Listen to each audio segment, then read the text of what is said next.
कसे आहात तुम्ही? आय होप तुम्ही खूप मस्त असाल, छान असाल, सुंदर असाल, सुरक्षित असाल आणि माझ्या एका नवीन व्हिडिओमध्ये तुमचं खूप खूप स्वागत आहे। तर आताच माझा आणि ज्ञानेशचा आता चहा पिऊन झालेला आहे आणि मी आज ज्ञानेशला आहे ना पुसून काढलं आहे, म्हणजे गरम पाणी घेऊन एका भांड्यामध्ये आणि छोट्या अशा नॅपकिनने त्याला पुसून काढलं आहे, कारण त्याला ना ताप नाही आहे, त्यांना हलकं त्याचं असं अंग गरम आहे आणि त्याला आहे ना सर्दी खोकळा आहे, म्हणून मी त्याला आज त्याच्या अंघोळ नाही घातले। बाकी त्यानंतर मी त्याला छान मस्त गरम पाणी आणि असं आलं टाकून त्याला मी चहा दिलेला आहे। हो, आणि सकाळी उठलं, सकाळी सगळं त्याचं आवरल्यानंतर वगैरे कपकेक पण त्याने खाल्ला, सो या सगळ्या गोष्टी। तर गाईज आज आहे दत्त जयंती, तुम्हाला दत्त जयंतीच्या खूप खूप शुभेच्छा।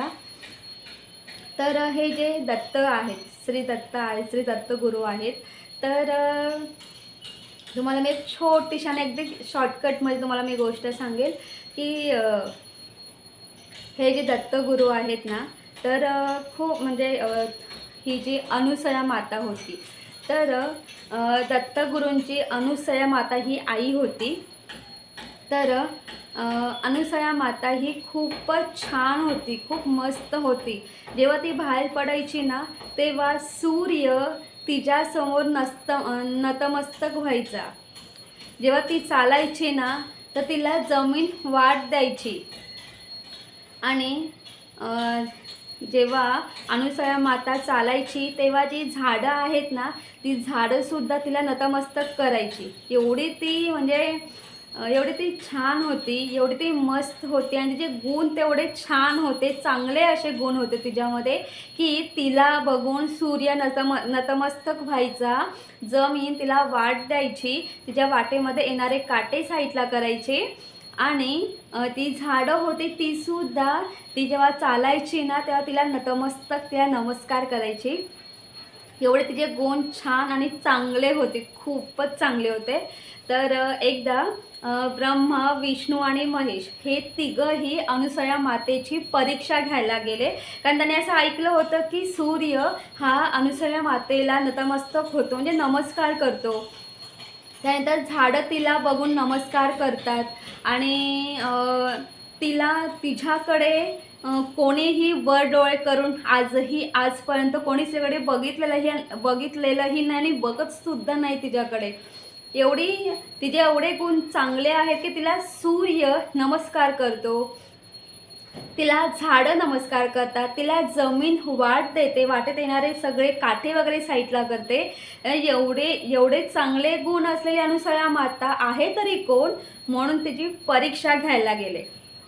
जेव्हा तिची परीक्षा घ्यायला गेले तेव्हा त्या ब्रह्मा, विष्णू आणि महेश या तिघांची सुद्धा बालके झालेली आहेत, बाळे झालेली आहेत आणि ती छोटी जेव्हा बाळं झालेली होती, तर तेव्हा त्या अनुसया मातेने छान मस्त त्यांना दूध वगैरे पाजून छान मस्त त्यांचं पालनपोषण केलेलं आहे। आणि कालांतराने काय झालं, तेव्हा ब्रह्मा, विष्णू आणि महेश या तिघांच्या बायका आल्या आणि बोलल्या की नाही, आता हे ब्रह्मा, विष्णू, महेश हे आमचे पत्नी आहेत, आम्हाला रिटर्न कर। तेव्हा जाऊन तेव्हा ती जी बालके होती, बालकांचे परत ब्रह्मा, विष्णू, महेश म्हणजे झालेले आहेत। हा खूप पूर्वीचा भाग आहे, खूप खूप खूप पूर्वीचा भाग आहे, म्हणजे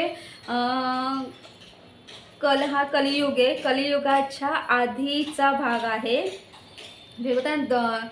द्वापार आणि त्रैतायुग असे 3 युग होते ना, तर ते त्या काळातली ती गोष्ट आहे। तर तेव्हा अनुसया माता बोलली की असं कसं मी ह्या तिन्ही बालकांना असं कसं सोडू, मी यांना माझं दूध पाजलेलं आहे, मी यांचं पालन पोषण केलेलं आहे। माझं म्हणजे बोलतात ना, जेव्हा आपलं बाळ जन्माला येतं आणि ती आई त्या बाळाला एवढी जोपासते, एवढी म्हणजे त्याची काळजी घेते आणि ती इतरांचा कोणाचा विचार नाही करते, तेवढा ती त्या बाळाचा विचार करत असते। तर सेम तसंच आहे, अनुसया मातांनी त्या तीनही बाळकांची एवढी काळजी घेतलेली आहे ना, तेव्हा ती बोलते मी यांना असं कसं सोडू, म्हणून ब्रह्मा, विष्णू आणि महेश या तिघांमधला एक एक अंश होऊन श्री दत्त अनुसया मातेच्या पोटी जन्माला आलेले आहेत आणि अनुसया माता ही त्यांची आई आहे. आणि अशी ही छोटीशी गोष्ट आहे. आणि दत्तगुरू हे अनुसया मातेच्या पोटी जन्माला आलेले आहेत. तर त्यासाठी आणि तुम्ही बघतसुद्धा असाल की ना, म्हणजे तुम्ही असं ऐकलं असेल की दत्तगुरू असे ते तीन त्रिगुण असं बोलतात. तर तेच आहे, ब्रह्मा, विष्णू, महेश हे तीन त्रिगुण आहेत दत्तगुरू म्हणून. तर ही अशी छोटीशी गोष्ट आहे. तर मी सिंपल अशी पूजा करणार आहे. माझ्याकडे दत्तगुरूंची मूर्ती वगैरे अजिबात नाही, पण कुठलाही सण वगैरे असेल, मूर्ती असेल तर मी छान मस्त त्या मूर्तीची पूजा करते. पण मूर्ती नसेल तर गणपती बाप्पांना छान मस्त नैवेद्य वगैरे दाखवून फुलं वगैरे वाहून म्हणजे पूजा करून घेते, नमस्कार करते. आणि कसं आहे ना, देव एकच आहे, त्याची फक्त रूपं अनेक आहेत. आपलं जो बोलतात ना, आपलं म्हणजे आपण जी देवाची पूजा करतो ना, ती फक्त मनोभावे आणि एकदम मनापासून जर आपण पूजा केली ना, तर ती पूजा नक्कीच देवाला आवडते. तर सेम तसंच आहे. तर मी सेम म्हणजे दिवाबत्ती वगैरे लावून पूजा करेल. आणि आज मी प्रसाद म्हणून जे खजूर आहे, तर मी खजूराचे लाडू करणार आहे आणि तो मी आज नैवेद्य दाखवणार आहे. आणि दरवर्षी दत्त जयंतीला मी नैवेद्य दाखवते, इव्हन कुठलेही सण असू दे तर मी नैवेद्य दाखवतेच. तर मी आता पटापट लाडू करून घेते खजूराचे आणि मग नंतर मग पूजा वगैरे करून घेईल. नाही सगळे दाखवले सगळे टॉईज तुझे. हे बघा, हे त्यांचे टॉईज आहेत. 2 मिनटं. हे बघा, नाही शो साईडला. हां बघितले. ओके, हे सगळे ज्ञानेश्वर टॉईज आहेत आणि इवन टॉईज नाही, त्याचे सगळे फ्रेंड आहेत. ओके ना.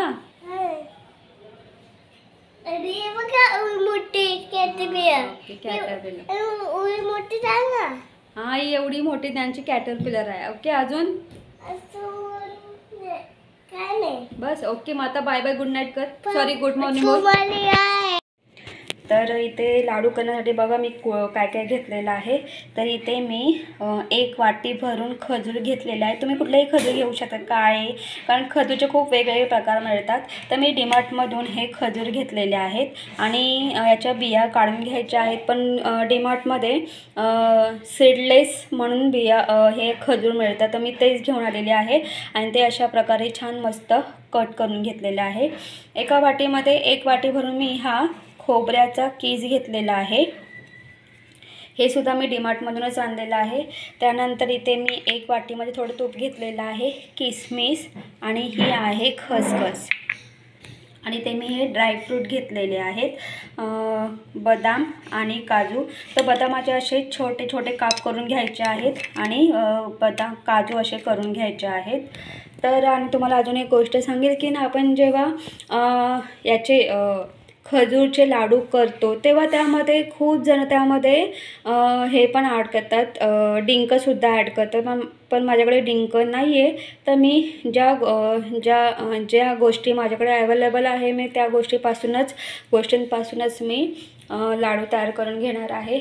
तर हा जो तूप आहे, तर मी हा फ्राय पॅन घेतलेला आहे. या फ्राय पॅनमध्ये तूप ॲड करून हा तूप मेल्ट करून घ्यायचा आपल्याला पूर्णपणे. इथे तूप मेल्ट झालेलं आहे. सर्वप्रथम हे जे काजू बदाम आहेत ना, हे ॲड करायचे आहेत आणि हलके असे ब्राऊन आपल्याला या तुपामध्ये भाजून घ्यायचे आहेत. आणि लाडू करताना शक्यतो तुपाचा वापर करा. इथे मी हे ड्रायफ्रूट छान मस्त तुपात भाजून घेतलेले आहेत. आता त्याच तुपामध्ये हा जो खोबरा आहे हा पूर्ण आपल्याला असा हलका ब्राऊन भाजून घ्यायचा आहे.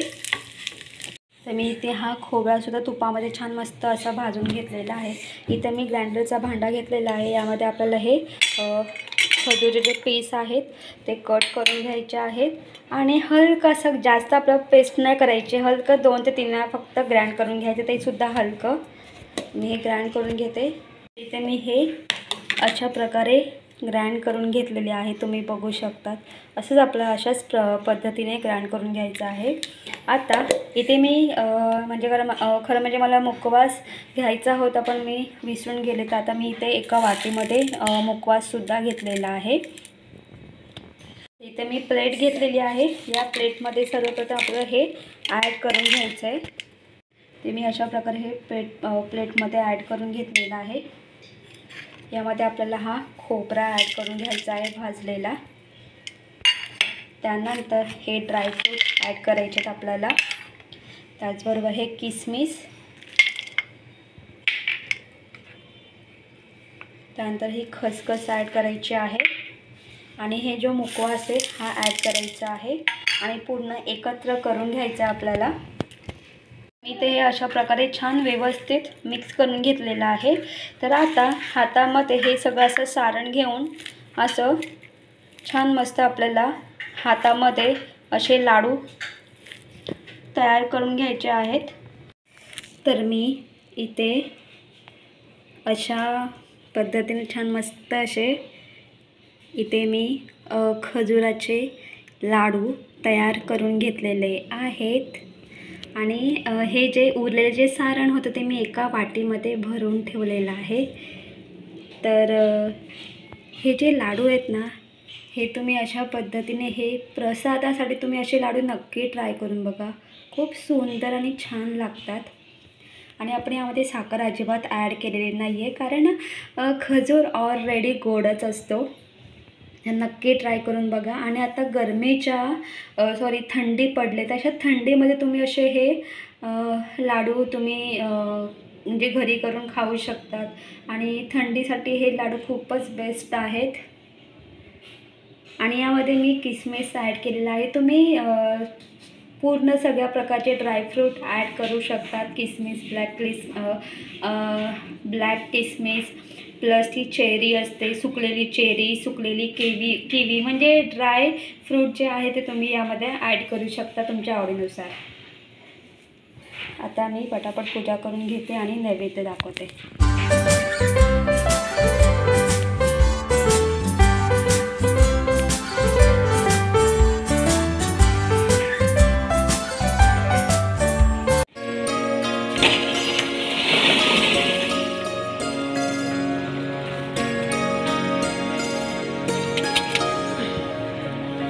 मेरी झोपड़ी के भाग आज खुल जाएंगे, राम आएंगे। मेरी झोपड़ी के भाग आज खुल जाएंगे, राम आएंगे। राम आएंगे, आएंगे, राम आएंगे। राम आएंगे, आएंगे, राम आएंगे। मेरी झोपड़ी के भाग आज खुल जाएंगे, राम आएंगे। मेरी झोपड़ी के भाग आज खुल जाएंगे, राम आएंगे।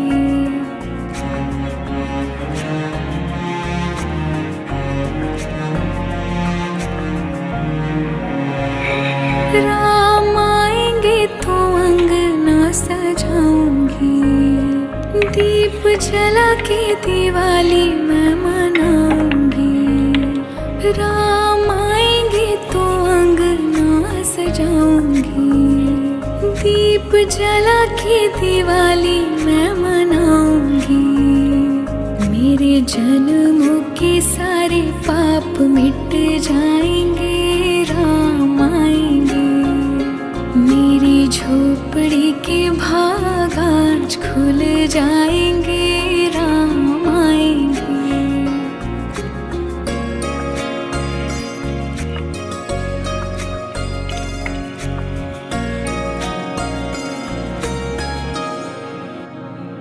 राम झूलेंगे तो पालना झुलाऊंगी, मीठे मीठे मैं भजन सुनाऊंगी। राम झूलेंगे तो पालना झुलाऊंगी, मीठे मीठे मैं भजन सुनाऊंगी। मेरी जिंदगी के सारे दुख मिट जाएंगे, राम आएंगे। मेरी झोपड़ी के भाग आज खुल जाएंगे, राम आएंगे।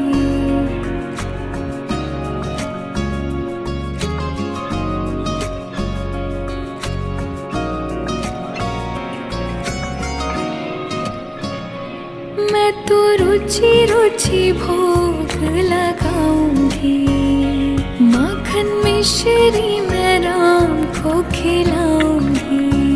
हो मैं तो रुचि रुचि भोग लगाऊंगी। माखन मिश्री मैं राम को खिलाऊंगी। प्यारी प्यारी राधे प्यारे श्याम संग आएंगे।